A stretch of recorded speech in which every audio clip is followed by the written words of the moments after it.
right, good evening, listeners. This is another episode of Spiritual Art of War, and I'm actually going to kind of go into some dating and marriage dynamics, okay? Now, this is based off of just over the decades of living on this earth, observation, and what I've seen from people. And one of the biggest common denominators with those that are happily married is a woman being a virgin with the man that she is with. And I'm not talking about getting married as a virgin on her wedding night, because this is one of the biggest misconceptions about relationships. In fact, I think this is where most people, if most people actually got their minds out of this, they can actually look at the issue, which is never going to be solved, which is the dating/marriage crisis. They could look at it a little bit differently, but they can't, because they believe they only look at marriage on paper as an indicator of the beginning of what you would consider a successful relationship. Okay? Now, why am I bringing this up? Because I see comments, not only from my own, knowing my own personal family, like my parents getting married, my grandparents and things like that, and all of the women being virgins, okay? But also knowing this from seeing people that are talking about how they've been married for 25, 30, 40 years, like in the comments of like some of these YouTube videos and on Instagram and on Facebook. And one of the things that I notice is these men and women talking about, oh, I've been happily married for 25, 30 years. And one of the things you got to realize is that many of these people met each other like in middle school and high school, and then they basically got legally married later, meaning that the man took the virginity of the woman probably sometime in high school. They graduate high school, maybe they go to college, maybe they don't, but they eventually get legally married, and then they have a happy marriage. They have kids, they're happily married, and they go through their growth together in this world, right? Meaning that they go from dealing with each other, living in their parents' respective homes. Then they graduate high school, they get their little jobs, they move into a small little one-bedroom apartment, they maybe have a kid, they move into a two-bedroom apartment, and then later on, they end up getting a home, and now they got 2 or 3 kids, and voila, 25 years later, they're saying about how they're happily married, and people don't even understand why they're happily married. And I'm telling you, the biggest common denominator of a happy marriage is a woman being a virgin. You being the man that took her virginity and she stays with you. Because it's not about whether or not the man is happy. It's about if the woman is happy or content in the relationship. And there's studies that have been done on this about women having higher marital satisfaction if they only been with their husbands.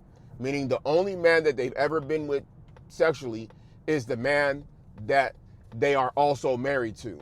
Okay? And we're talking about on a legal level. So a lot of people are out here just trying to wreck their brain on how to get a happy marriage, but they don't talk about this. And you hear these guys, they'll try and mix in these studies with evolutionary psychology, and evolutionary psychology is BS. It's just BS. There's a guy by the name of Dr. David Buss who talks about it from the University of Texas, and he's considered a world-renowned, psychologist who basically focuses mainly on evolutionary psychology, and he talks about how women would choose a certain type of man, and that's how it's always been since the beginning of time. But this is part of one of the biggest lies, because women historically, before the sexual revolution, did not have 100% choice on who they were with. Even prior to the 1960s and women's lib and the sexual revolution and the pill, parents, particularly the fathers, had a big say-so in even who their daughters even went on dates with, okay? So you can imagine pre-industrial revolution how much more control fathers had over their daughters and who they ended up with. Okay? Because back then you couldn't determine paternity if a woman had sexual history with other men. Okay? And that's why virginity played a big role into the stability of a society. A woman's chastity was a big component in social stability. Okay? So when you're talking about these different women, this is the reason why you'll never meet I'm yet to see somebody say they've been happily married for 25, 30 years and the woman has had multiple sexual partners. I've yet to see it. And happily married, I'm talking about where the woman is not seeking outside interests outside of her husband. Because you got these people that they'll do these happily married surveys and they're from either they're boomers, silent generation, Gen X, and they say they're happily married, but the reason why they're happily married because they're swingers. Because they're out there doing wife swap. And then they're coming to surveys saying how they're happily married. Okay, they're saying about how, yeah, me and my husband, we've been married for 30 years and we're happily married. We have 3 kids, 2 sons and a daughter. But you don't know that they're in a swingers club. And that's the reason why they consider themselves a happily married couple, because they added some spice to their life. And I ain't talking about the Spice Girls. Okay? You don't know that in these surveys as to why they're happily married. Okay? These are some of the compromises that some of these couples are making in these marriages. And if you listen to Kevin Samuels, he kind of alluded to that. He didn't want to go too deep because some of his listeners may not understand where he was going, but he alluded to making a quote unquote deal. These unconventional marriages that work out because of these deals that were made on the table by some of these people, right? And I know this because I know people that made some of these type of deals in their own marriages. When I was in the world, when you go back, I could go back and thinking about the 2010s and talking to men that are married or were married and talking about their marriage arrangements. Or even one of them letting me know about an arrangement of somebody that I was talking to. I'm going to give you an example. I knew a guy who was friends with a guy who was divorced. And it was a woman that I met and I started talking to her and he was like, hey, I know that girl. Now this is a long time ago. This is like, a different life for me.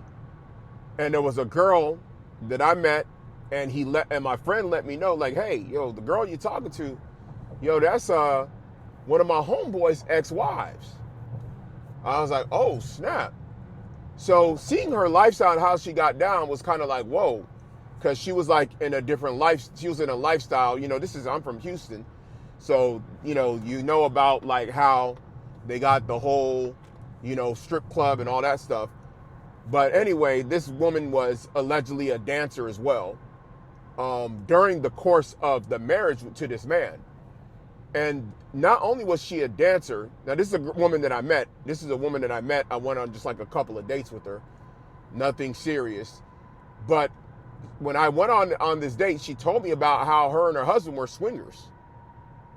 And how even after their divorce, when their divorce was finalized, they decided to swing one more time at a swingers club that they went to celebrate their divorce from one another. So why am I saying this? You have people out here that are in marriages where they're making deals where you got women that are, sometimes they're doing things in the sex industry, or they engage in these open relationships on both sides with their husbands, but on paper they're married. They got a house, they got kids, but they're engaged in these activities to basically keep their satisfaction of their marriage going, right?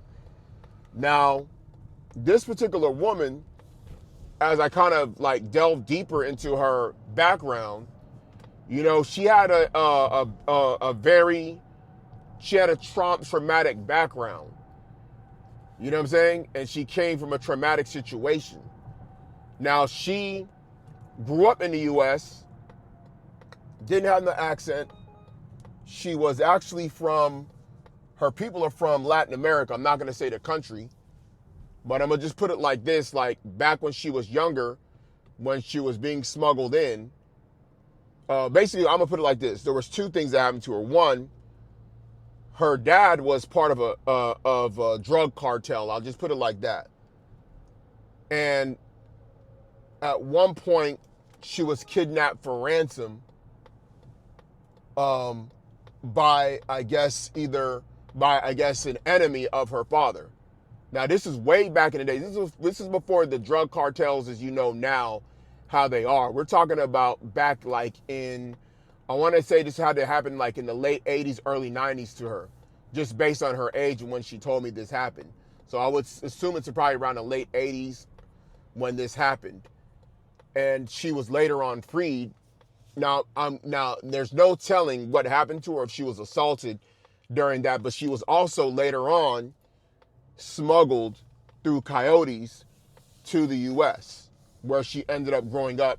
She has the English. She doesn't have like a accent. She sounds like a typical Latino that grew up like in Texas or in Houston.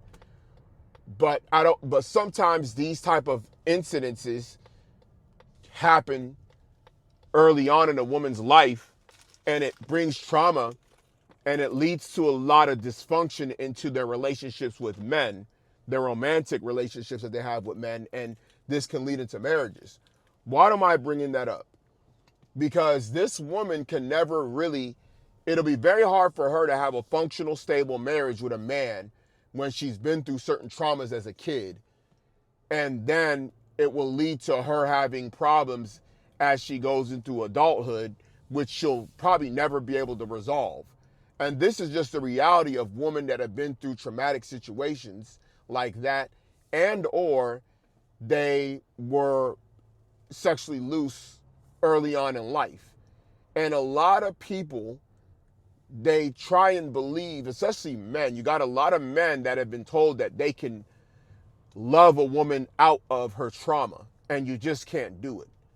And that trauma includes the self-inflicted trauma that she brings to herself, such as sleeping around, once she starts, getting into puberty, and now she starts sleeping around, and she starts having all this sexual experience, and then she gets to an age where she wants to settle down, and now she wants to get married, she wants to have a family, or maybe she already has kids out of wedlock or a kid out of wedlock, but she has this idealistic mindset in her mind of wanting to be a wife, wanting to have a husband, and she's bringing in these various self-inflicted or, non-self-inflicted traumas into the relationship with you, and you thinking you can give her so many gifts and experiences and love her into being like a woman that got married as a virgin who didn't have these type of traumas that she had to deal with. And that's one of the biggest things that a lot of these guys are not understanding. They're talking about having game,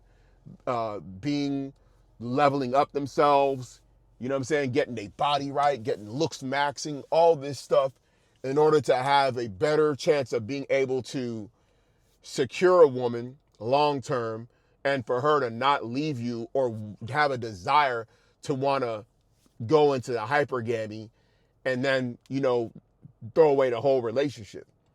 And a lot of men don't even understand that you're not even looking at the basic component of any time you run into a woman is, what is her sexual history? Is she a virgin? If it's a no, you're already battling a deficit. You're already in an uphill battle. Now, the more partners and sexual experiences she has is going to lead to more stuff that you got to deal with. Because women are not like men. Men, we might have a trauma.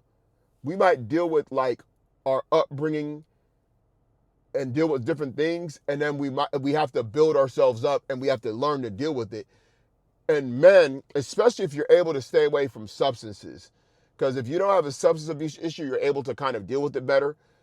Also, if you have a relationship with the Most High, with Yahweh Shai, and you're able to build some of these things up, then you're able to kind of compartmentalize things a little bit differently. And one thing with men is that men, especially if you don't have a substance abuse issue, and you learn to deal with having anger issues, you learn to be patient, you learn to be, more dealing with long suffering, and you build yourself up where you have this kind of character, you're not going to project your past upon a woman. Especially if you know you really care about her, you're not going to trauma dump on her, right? But women, they don't know how to do that. They're a weaker vessel. So a lot of times, any traumas they dealt with in their past, even for a guy that they really like or into, they're going to start to trauma dump and have these, chaotic episodes and moments where you're going to see that she is not, well, and that she's basically projecting a lot of her insecurities and her experiences and her trauma upon you and bringing it into the relationship. Okay? So this is the reason why I had to kind of discuss this. This is going to be something I have to discuss even more. I might even have to show certain things video-wise, but I'm kind of just doing more of a podcast audio format right now. So that way we can kind of build up, the talking points that we're making. But this is one of the reasons why even in the Bible and in all ancient societies, they valued a woman that was a virgin. It was of great value, right?